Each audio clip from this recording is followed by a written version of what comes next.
Hello बच्चों, let's read the question first. Give the two most important climatic factors that regulate the decomposition.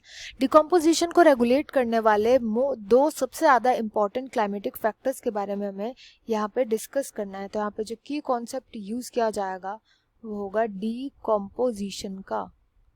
Decomposition के बारे में discuss करेंगे. सबसे पहले तो डिकम्पोजिशन होता क्या है. तो डिकम्पोजिशन वो प्रोसेस होता है जिसमें कि कॉम्प्लेक्स ऑर्गेनिक मैटर जो कि लिविंग ऑर्गेनिज्म से रिलीज होता है, इसको सिंपल इनऑर्गेनिक मैटर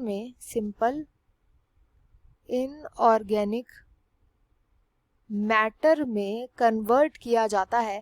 इसी प्रोसेस को बोलते हैं हम डिकम्पोजिशन. अब डिकम्पोजिशन इतना इम्पॉर्टेंट क्यों होता है? तो इसलिए इम्पॉर्टेंट होता है क्योंकि इस डिकम्पोजिशन के थ्रू वापस से जो सॉइल होती है वो रिच हो जाती है इन न्यूट्रिएंट्स. एंड इस सॉइल पर, क्योंकि ये सॉइल क्या हो गई, फर्टाइल हो गई. सॉइल को फर्टाइल करने के लिए इंपॉर्टेंट होता है इन ऑर्गेनिक मैटर का ब्रेकडाउन होना. वापस से जब सॉइल फर्टाइल हो जाती है तो अब हम यहाँ पे इजीली उस लैंड के अंदर हम प्लांट्स को ग्रो कर सकते हैं.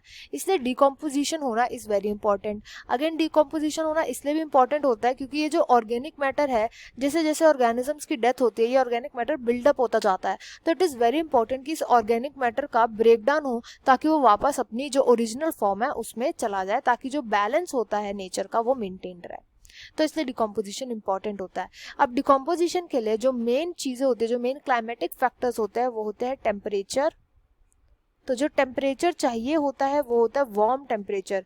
जब अगर टेम्परेचर वार्म होगा तो जो डिकम्पोजिशन का जो रेट है वो इंक्रीज हो जाएगा, तेजी से डिकम्पोजिशन होगा. अगर कोल्ड क्लाइमेट होता है तो कोल्ड में जो रेट होता है वो हो जाता है कम, लेस रेट हो जाता है. दूसरा होता है जो मेन फैक्टर होता है वो होता है सॉइल का मॉइस्चर. अगर सॉइल के अंदर एडिकेट अमाउंट में मॉइस्चर है तो जो इसका रेट है वो हो जाता है इंक्रीज.